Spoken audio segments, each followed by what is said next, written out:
Berapa dekat ini? Tepat 23 Juli dini hari, Gus Dur mengeluarkan keputusan kontroversial, dekret presiden yang dibacakan juru bicaranya Yahya Stakuf. Setelah melihat dan memperhatikan dengan seksama perkembangan politik, sontak, keputusan Gus Dur ini mengundang reaksi keras berbagai kalangan. Mulai dari tidak adanya dukungan dari TNI, seruan fatwa Mahkamah Agung bahwa maklumat Presiden Gus Dur bertentangan hukum, hingga MPR yang tetap menggelar sidang istimewa tanpa kehadiran sang presiden. Ironisnya, dengan serta-merta pula MPR melantik Megawati Soekarno Putri sebagai Presiden kelima Republik Indonesia.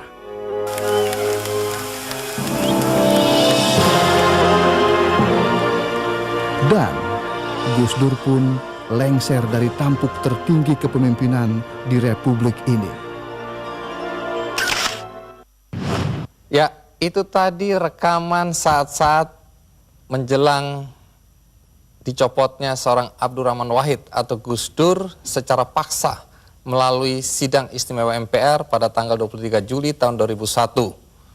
Masih banyak misteri yang menjadi pertanyaan masyarakat hingga saat ini. Untuk itu kita undang Abdurrahman Wahid atau Gus Dur untuk tampil di Kikendi menjelaskan berbagai pertanyaan yang masih mengganjal tadi. Termasuk apakah benar sampai saat ini Gus Dur belum menerima pencopotannya secara paksa tadi? Loh.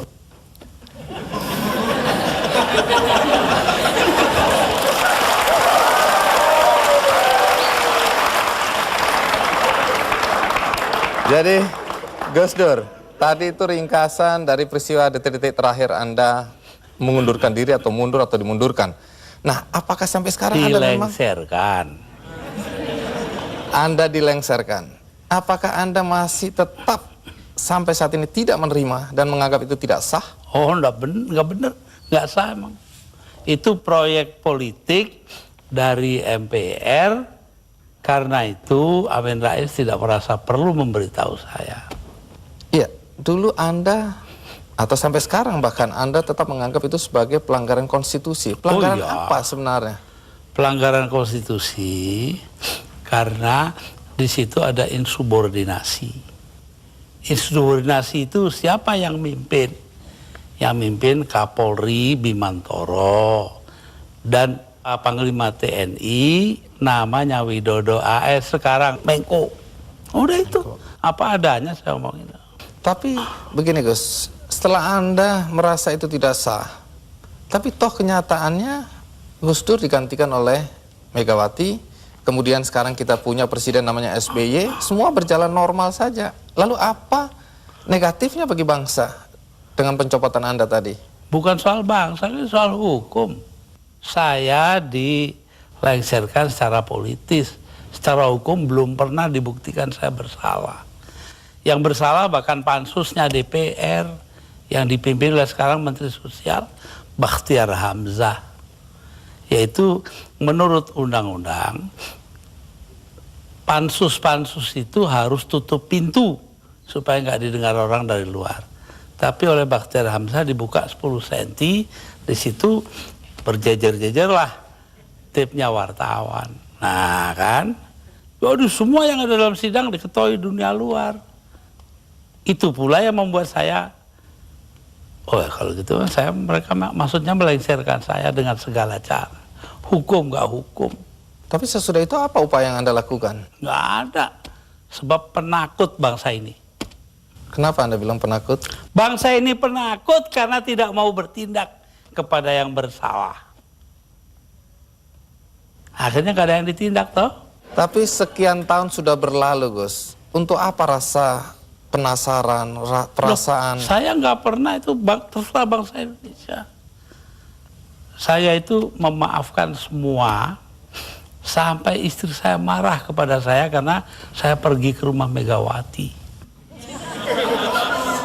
Tapi kenapa Anda lalu ke Megawati kalau memang Anda marah dan kecewa? Saya nggak marah, yang mestinya marah itu bangsa ini. Mereka diem aja lah, kenapa saya jadi ribut? Saya nggak mau ribut. Baik, Gus Dur. Tapi disuruh memandang itu benar nggak bisa dong. Orang kan ada batasnya. Barang antara benar dan salah. Jadi yang benar dalam hal ini istri saya.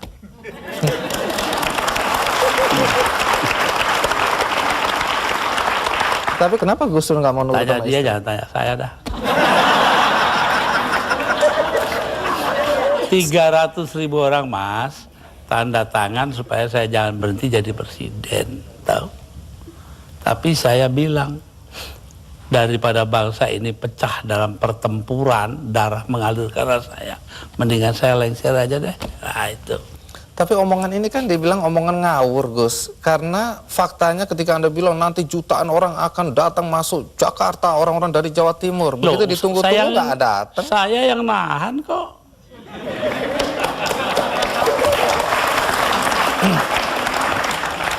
Jadi kalau nggak ditahan sama Gus Dur, datanglah beneran itu ya? Bukan begitu, artinya tetap saja kebenaran kita pertahankan, tapi sikap kita itu jangan sampai bangsa ini perang saudara. Dan itu pengorbanan Anda? Ya bagi saya bukan korban, biasa aja. Nah, satu pemandangan yang kurang elok, Gus. Anda keluar memakai celana pendek dan kaos oblong. Banyak orang bilang itu tidak pantas sebagai presiden Anda tampil seperti itu. Mengapa Anda tampil seperti itu? Lah ya itu supaya saya nggak dianggap presiden. Terus manfaatnya apa dengan dianggap tidak sebagai presiden? Loh, orang dingin hatinya, nggak jadi marah. Tapi Gus Dur, dalam upaya mencopot Anda, siapa orang yang paling bertanggung jawab atas pencopotan tersebut menurut Anda? 2, Siapa? Amin Rais dan Megawati. Mengapa? Hah? Tanya sana dong, kok tanya. Nah, kalau memang Megawati dan Amin Rais dianggap orang yang paling bertanggung jawab atas pencopotan Anda, apakah Anda dendam sama mereka? Lah, ngapain dendam Mama Amin? Artinya Gus Dur sudah melupakan itu, sudah memaafkan. Maafkan, lupa sih enggak. Nah, pernahkah setelah peristiwa ini, apakah itu Megawati atau Amin Rais datang ke Anda untuk meminta maaf? Enggak ada. Mereka merasa dirinya benar, ya sudah. Besok-besok akan terbukti oleh bangsa ini sendiri kok. Pernyataan ini agak bertentangan dengan kenyataan bahwa kelihatannya Gus Dur sama Pak Amin Rais sama Ibu Megawati akur-akur aja, rukun-rukun aja. Saya di dunia ini yang pantas pemimpin Indonesia ya, yang pantas jadi musuh saya cuma satu, Mas. Siapa itu? Pak Harto. Artinya Tapi apa itu pun saya hari raya masih ke sana. Masih jadi teman baik saya. Artinya apa itu? Artinya saya nggak punya musuh dong di Indonesia.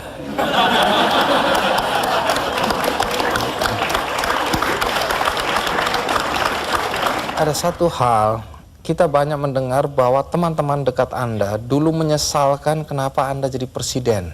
Anda sebenarnya lebih layak menjadi guru bangsa, nggak usah ikut campur dalam perpolitikan yang nggak jelas itu. Saya diperintah oleh 5 orang sesepuh saya. Itu saja, kalau mereka memerintahkan apa saja masuk api, masuk api. Tanpa perlu berpikir. Tanpa perlu berpikir. Kenapa begitu? Loh, Selain sesepuh saya itu ini kan, orang pesantren disuruh nurut orang tua. itu nggak bisa ditawar itu Gus ya? Nggak bisa ditawar. 5 orang itu, saya nggak sebut namanya.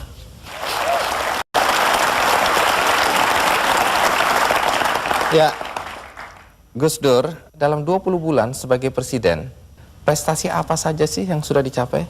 Saya itu menjadi presiden di saat Indonesia menghadapi bahaya akan terurai. Kelompok-kelompok separatis ada di mana-mana. Jadi saya berangkat keliling-keliling dunia itu 80 kali dalam 20 bulan. Jadi 4 kali 1 bulan. Itu tugas saya cuma satu. Apa? Yaitu membuat supaya integritas wilayah Indonesia ini tetap. Itu aja, nggak ada pikiran lain kok saya. Tapi ada yang menuduh. Dan ternyata berhasil toh. Kita tetap satu negara hari ini. Jadi Gus Dur merasa itu karena jasa Gus Dur? Bukan, artinya tugas saya begitu. Perkara saya berjasa itu adalah soal kedua. Tapi ada yang menuduh bahwa Gus Dur ini sebenarnya menggunakan aji mumpung. Mumpung jadi presiden, dibayari negara, keliling jalan-jalan. Alah, nanti sejarah akan membuktikan. Tapi Gus Dur, perjalanan Anda itu menelan biaya sampai 52,7 miliar. Ya, tapi eksistensi Indonesia sebagai satu negara harganya jauh lebih tinggi. Jadi nggak bisa dipersoalkan itu biaya. Nggak bisa dipersoalkan. Loh, kalau enggak kan udah dipakai oleh orang-orang brengsek itu.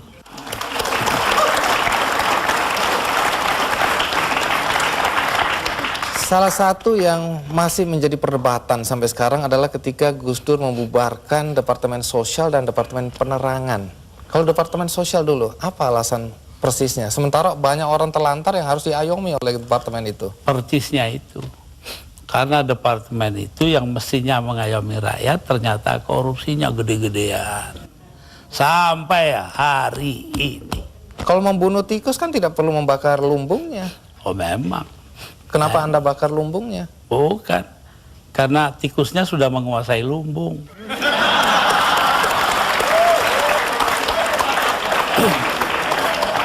Depan dibubarkan. Kalau Depan jelas. Akibatnya sekarang pers itu sangat tidak terkontrol. Begini Bahkan pornografi sekarang merajalela. ya. Betul. Itu dosa Anda loh. Enggak dong. Dosa yang nyarin. Saya diapa-apakan itu saya bekerja menurut ketentuan Undang-Undang Dasar. Undang-Undang Dasar menjamin kebebasan berpikir. Dan itu hanya mungkin kalau Depan nggak ada. Sekarang nggak ada kebebasan berpikir. Tapi kalau kebebasannya seperti sekarang nggak ada yang kontrol, Gus. Loh, Siapa ya aja bisa. Kita kontrol nanti dong. Siapa yang mengontrol? Ya antara kita aja. Kenapa sih masyarakat juga penting peranannya kok? Memang hanya pemerintah aja. Baik, Gus. Satu lagi hal yang dicatat ketika Anda menjadi presiden dan agak kontroversial, yaitu masalah PKI.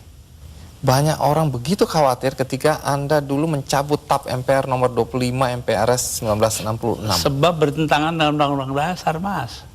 Tapi itu ada kesan pembelaan Anda terhadap orang-orang ex-PKI Ya dan keluarganya. terserah, kesan nggak kesan terserah. Apa alasan Yang Anda? terpenting itu bahwa tugas mengucilkan PKI itu bukan tugas negara. Itu yang penting. Apa artinya pemisahan agama dari negara kalau negara ngurusin segala hal? Padahal yang menentang PKI kan cuma beberapa gelintir orang aja. Jadi Anda tetap merasa bahwa apa yang Anda lakukan mencabut TAP MPR itu benar?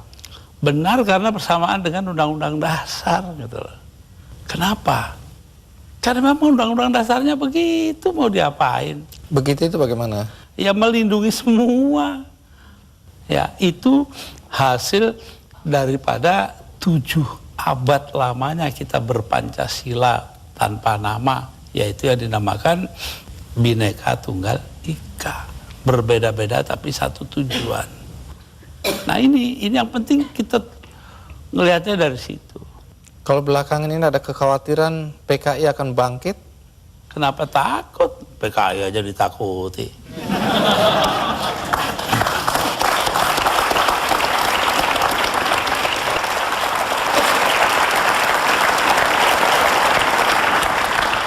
Gus Dur, di antara banyak statement Anda atau pernyataan Anda yang dianggap ngawur, dianggap nyeleneh, ada satu yang dicatat dan dianggap serius, yaitu ketika Anda berada, kalau nggak salah di Italia, Anda menyatakan bahwa pernah suatu ketika Faisal Tanjung, waktu itu Panglima ABRI, diminta untuk menghabisi Anda.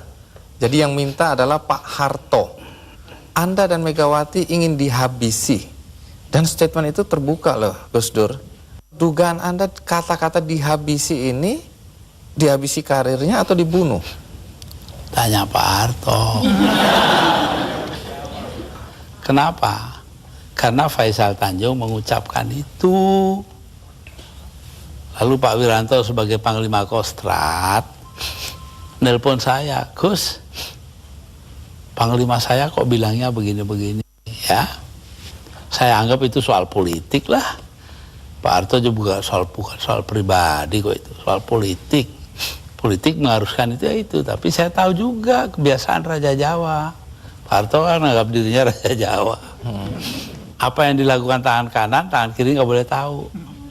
Karena itu saya bilang sama Pak Wiranto, begini Pak Wir, tolong Anda pergi ke Pak Harto, tanya omongannya Faisal Tanjung yang begitu itu betul nggak? Apa jawabnya Pak Harto di Cendana kepada Pak Wiranto? Bahwa, wah nggak mungkin dong saya begitu.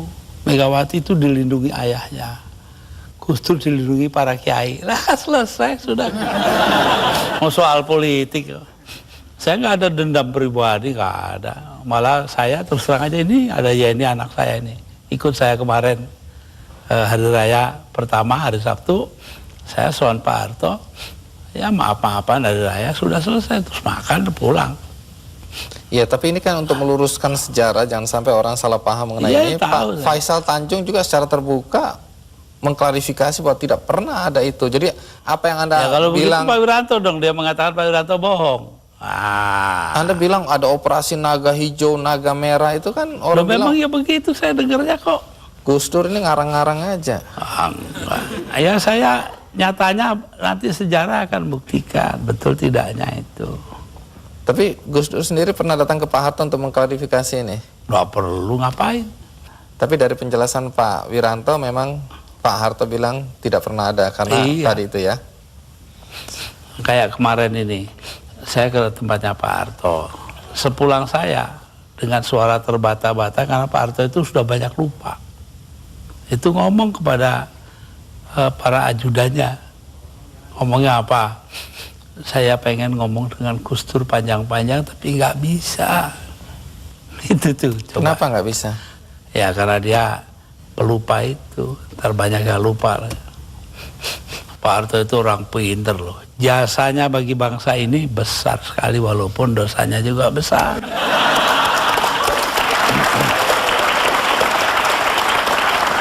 Ya, jangan dilanjutkan dulu Gus Dur, kita break dulu. Tapi sebelum kita lanjutkan, ada beberapa pendapat para tokoh mengenai Gus Dur. Ini dia cuplikannya.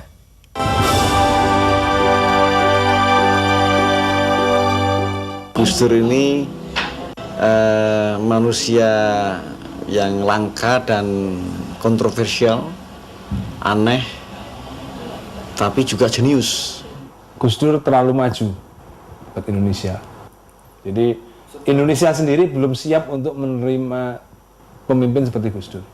Maka dari itu terjadi kontroversi karena Indonesia sendiri masyarakatnya memang belum siap untuk memperoleh pemimpin seperti Gus Dur. Di mata saya, Gus Dur adalah pertama yaitu kawan sahabat saya.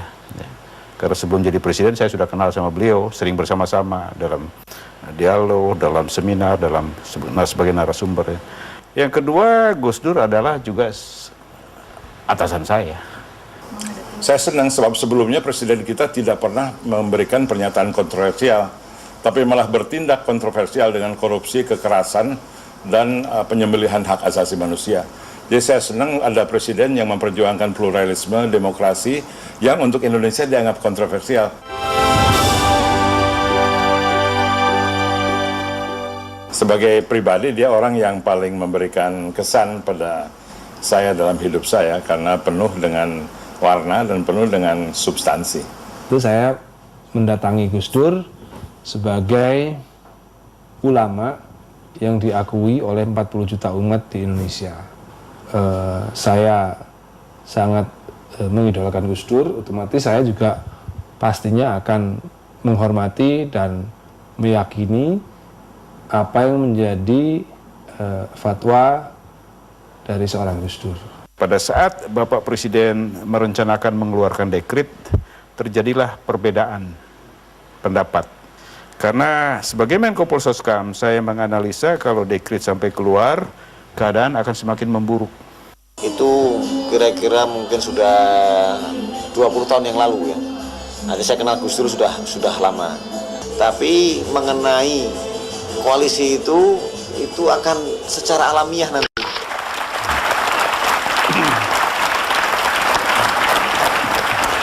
Menjelang 2009, sejumlah nama disebut-sebut sebagai calon presiden. Selain SBY, Megawati, Yusuf Kala, nama Gus Dur juga mulai disebut-sebut. Dari segi popularitas, menurut Lembaga Demokrasi dan HAM yang terbaru, urutannya sebagai berikut. SBY 21%, Megawati 17,6%, Amin Rais 7,5%, Yusuf Kala Wiranto 4,9%, Gus Dur 1,5%. agak lebih dikit, 1,9% Gus Dur. Ayo. Lumayan, 0,4% lebih tinggi. Nah, kemudian Dan yang menang nggak disebut. belum ini. Gus Yang Dur. paling bawah itu.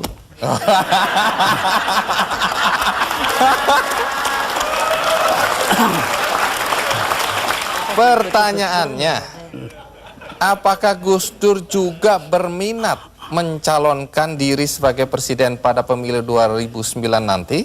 Saya ini kalau diperintahkan oleh 5 sesepuh, ya saya akan jadi calon. Tanpa tim sukses, tanpa duit. Dulu begitu. Kalau Gus Dur maju tadi tanpa uang, tanpa macam-macam, lalu modal Gus Dur apa?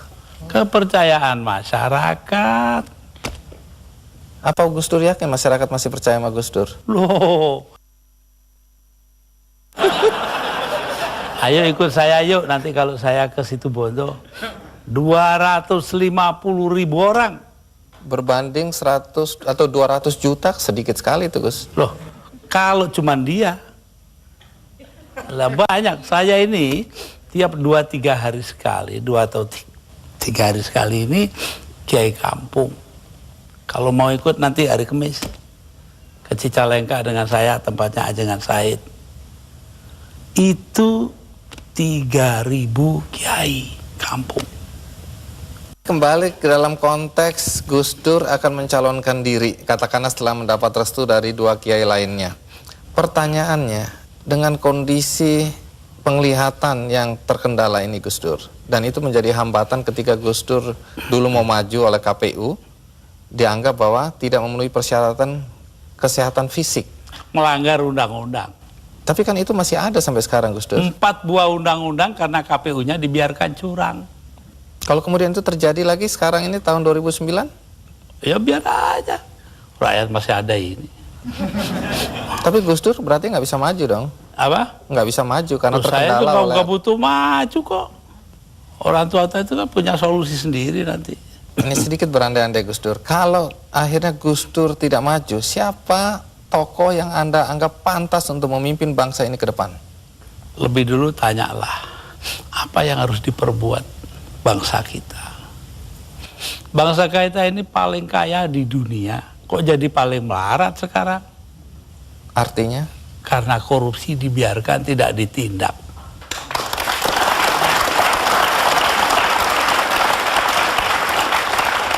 Jadi kalau harus menyebut tokoh, Gus Dur bisa nggak menyebut tokoh? Siapa kira-kira yang pantas Oh dari yang ada? nanti dong, rahasia perusahaan. Baik. Di sini ada Ibu Sinta Nuria, istri dari Gus Dur. Ibu Sinta, pertanyaan penting nih. Kalau Gus Dur mencalonkan diri lagi dan direstui oleh para kiai, apakah Anda mengizinkan? Saya sebagai istrinya, menjadi apapun, saya akan tetap mendukung. Karena terpaksa atau karena cinta? Jelas karena cinta dong.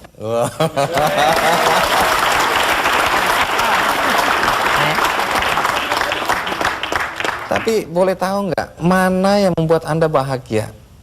Sebagai istri Gus Dur sekarang atau sebagai istri Gus Dur ketika menjadi presiden?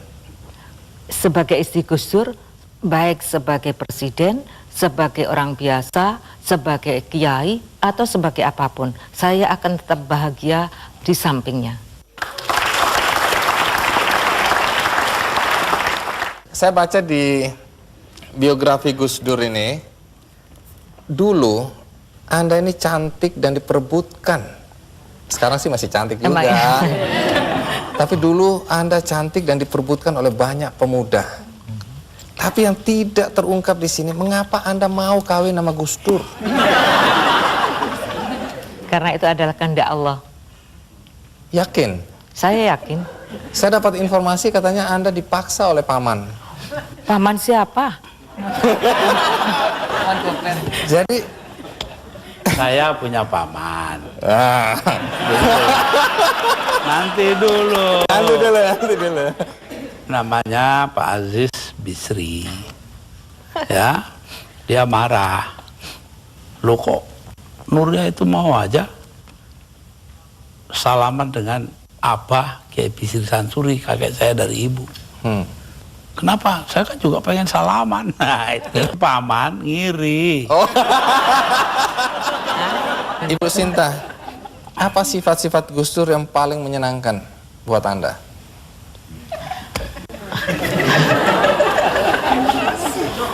Kok kayaknya susah, apa nggak ada ya? Ya, ngurusnya sih gampang. Makan juga apa adanya, apa saja dimakan. Tambah lagi ya, yang paling menyenangkan Yang saya, menyenangkan dulu. pada setiap kali saya melahirkan anak, ya, setiap malam kan biasanya anak bangun. Nah itu setiap kali anak saya bangun nangis, maka Mas Dur yang pertama kali bangun, kemudian mengganti popoknya yang kena kencing, kemudian mengangkatnya dan menyerahkan kepada saya. Saya tinggal netein, setelah anak saya tidur, kemudian diambil lagi, ditaruh di box lagi.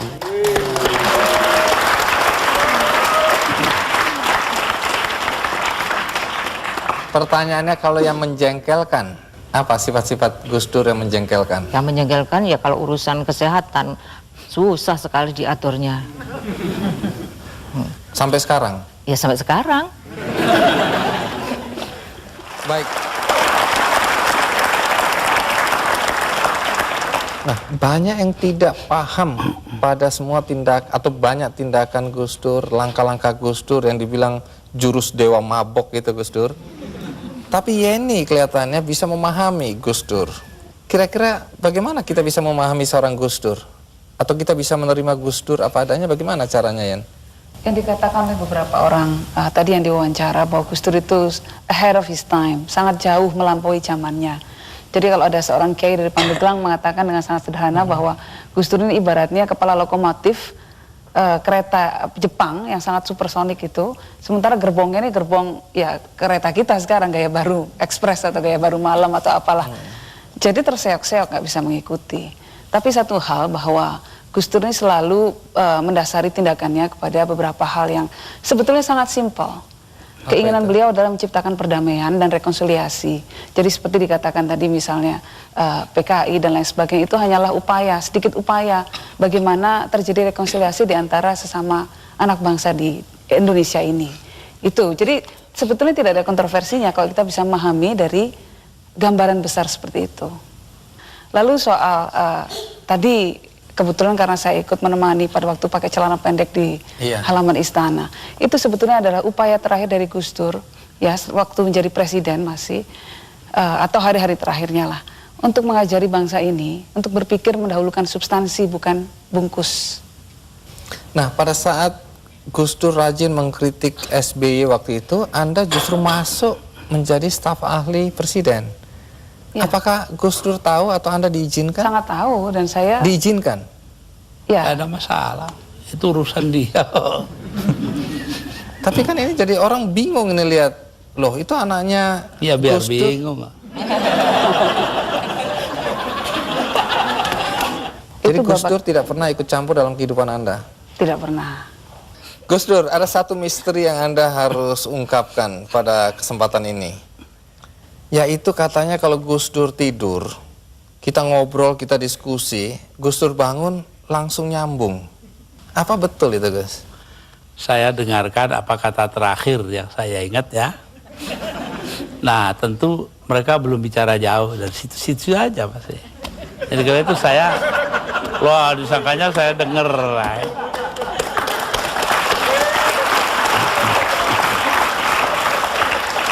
Nah, di sini ada Anita, salah satu putri dari 4 putri. Saya yang Alisa yang paling tua nggak bisa hadir ya. Tapi ada 3 putri yang hadir di sini. Pertanyaannya sederhana aja, Anita. Bagaimana perasaan Anda jika membaca atau mendengar bahwa Gus Dur dihujat? Reaksi pertama seperti apa? Terutama ketika menjadi presiden. Itu berhubungan juga sebenarnya dengan satu yang saya kagumi dari Bapak dan saya belajar juga dari Bapak. Apa itu? Yaitu bahwa kita nggak perlu berpikir mengenai orang melihat kita seperti apa. Yang penting kita berusaha melakukan do the right thing. If we believe it as something's right, ya udah kita lakukan itu gitu. Jadi kalau misalnya Bapak dihujat sana sini, saya ngerasanya cuman pasti Bapak punya alasan untuk itu, untuk melakukan apa yang Bapak lakukan, punya alasan kenapa Bapak mengatakan apa yang Bapak katakan, dan itu cukup untuk buat pegangan buat saya untuk mensupport Bapak. Itu. Menarik sekali. Sekarang giliran Inaya. Inaya, enak mana jadi anaknya Gus Dur yang sekarang atau anak presiden? Yang pasti jadi anaknya Gus Dur dalam berbagai kondisi, mau jadi presiden, nggak jadi presiden, mau jadi ketua PBNU, selalu bahagia jadi anaknya Gus Dur, apapun itu.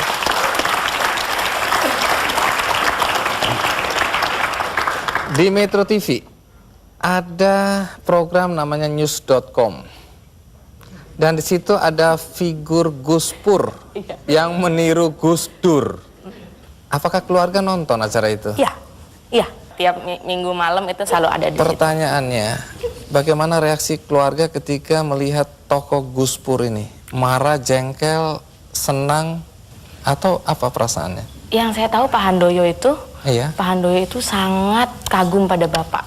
Dan saya sangat melihat bahwa apa yang dilakukan Pak Handoyo itu bukan apa ya, kok dalam bahasa Inggrisnya mocking ya, bukan mockery, tapi lebih karena itu bentuk penghormatannya beliau kepada Bapak. Jadi nggak perlu jengkel, sangat tidak perlu. Oke, baik kalau gitu kita minta. Itu saja kok repot-repot memahami Dr. Handoyo. Kalau gitu kita panggilkan Gus Pur atau Dr. Handoyo.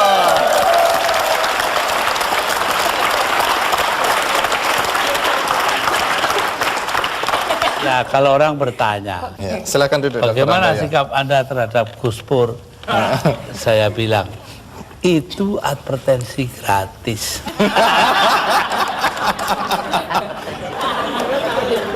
Ibu Sinta, sebenarnya siapa yang lebih ganteng di antara ini? Gus Dur dong. Oh, Gus Dur dong.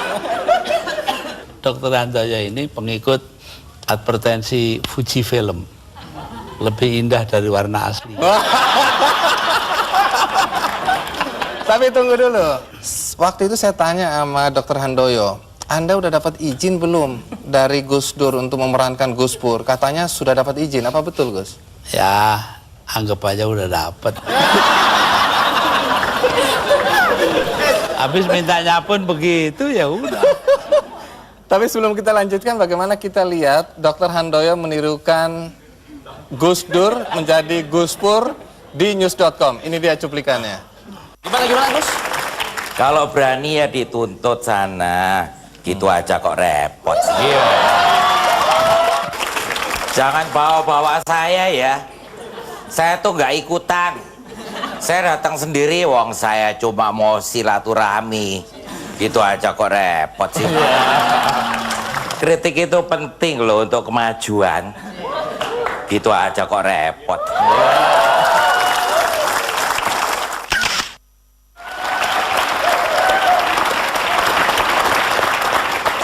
Tapi Dr. Handoyo pernah mengatakan ke saya bahwa memang beliau ini sangat mengagumi Gus Dur. Apa yang Anda kagumi dari Gus Dur?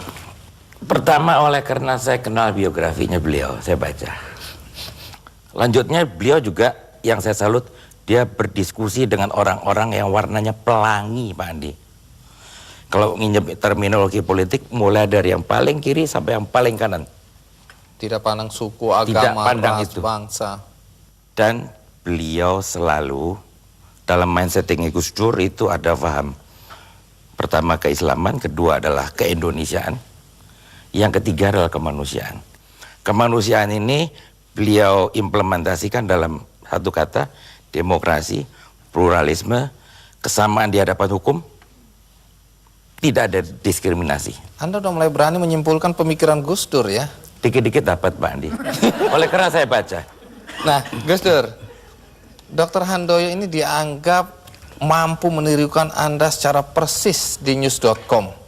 Tapi kalau boleh jujur, menurut Gus Dur, apa yang nggak bisa ditiru oleh Dr. Handoyo? Ya nanya-nanya yang keliru, ke dia jangan ke saya. Apa yang nggak bisa berkomentar tentang apa yang tidak bisa dilakukan oleh Dr. Handoyo mengenai Gus Dur. Nah, ini pengakuan yang jujur dari istri ini. Coba apa? Satu hal yang dikenal oleh masyarakat tentang Gus Dur adalah juk-nya. Kemanapun juga orang hanya seakan bertanya, apa juk terakhirnya Gus Dur? Nah, yang itu yang tidak muncul dari Pak Dr. Handoyo. Wah, harus belajar banyak ini kelihatannya. Baik, luar biasa Gus Dur. Sebelum kita akhiri acara ini, kita akan membagikan buku biografi Gus Dur yang ditulis oleh Greg Burton. Ya. Untuk kita yang hadir semua dapat satu-satu. Ya. Dan bagi Anda pemirsa yang ada di rumah, Anda juga bisa mengakses buku ini melalui kikendi.com. Dan Gus Dur, sebelum berakhir, kita punya sebuah karikatur untuk Gus Dur. Sebentar. Ini dia.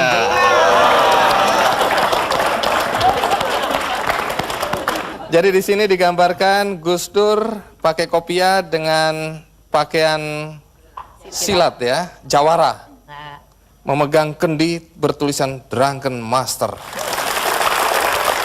Oke Gus Dur, sekali lagi terima kasih untuk kehadiran Gus Dur di sini. Minta maaf kalau ada guyonan yang nggak pas, juga Gus Pur. Iya. Dan pemirsa, berakhir sudah acara Kikendi. Mudah-mudahan ada arti yang bisa Anda petik dari semua pembicaraan dan wawancara ini. Sampai jumpa.